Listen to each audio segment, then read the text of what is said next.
अर्धी वाटी डाळ आणि अर्धी वाटी तांदूळ घेतलेले आहेत. हे डाळ तांदूळ सर्वप्रथम स्वच्छ धुवून घ्यावेत.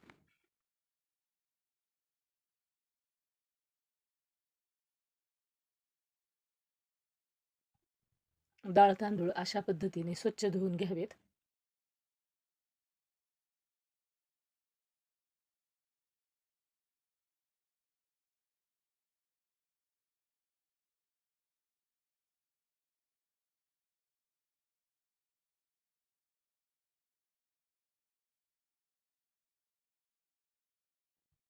डाळ तांदूळ धुवून घेतले की ते पाणी काढून टाकावे आणि दुसरे पाणी तांदळामध्ये आणि डाळीमध्ये टाकावे.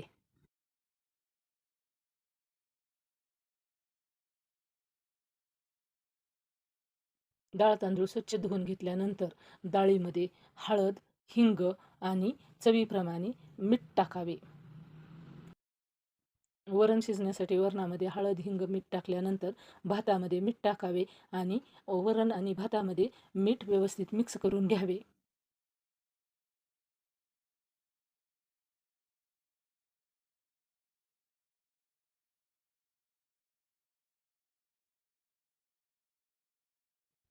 डाळ आणि तांदळामध्ये हळद, मीठ व्यवस्थित मिक्स करून घेतल्यानंतर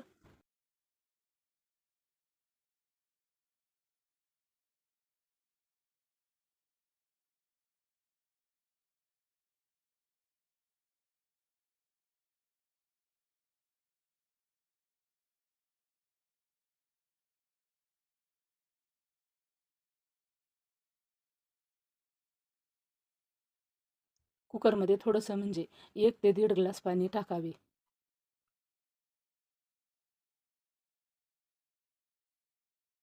कुकरमध्ये पाणी टाकून डाळीचं आणि तांदळाचं भांडं कुकरमध्ये ठेवावं. डाळीचं भांडं प्रथम खाली ठेवावं आणि वरी तांदळाचं ठेवावं. नंतर हे भांडे ठेवल्यावर कुकरला झाकण लावून घ्यावे.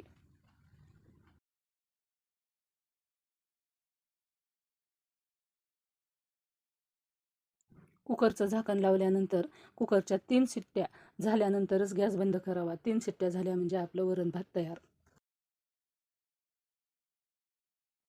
कुकरच्या 3 शिट्ट्या झालेल्या आहेत. वरण भात शिजलेला आहे.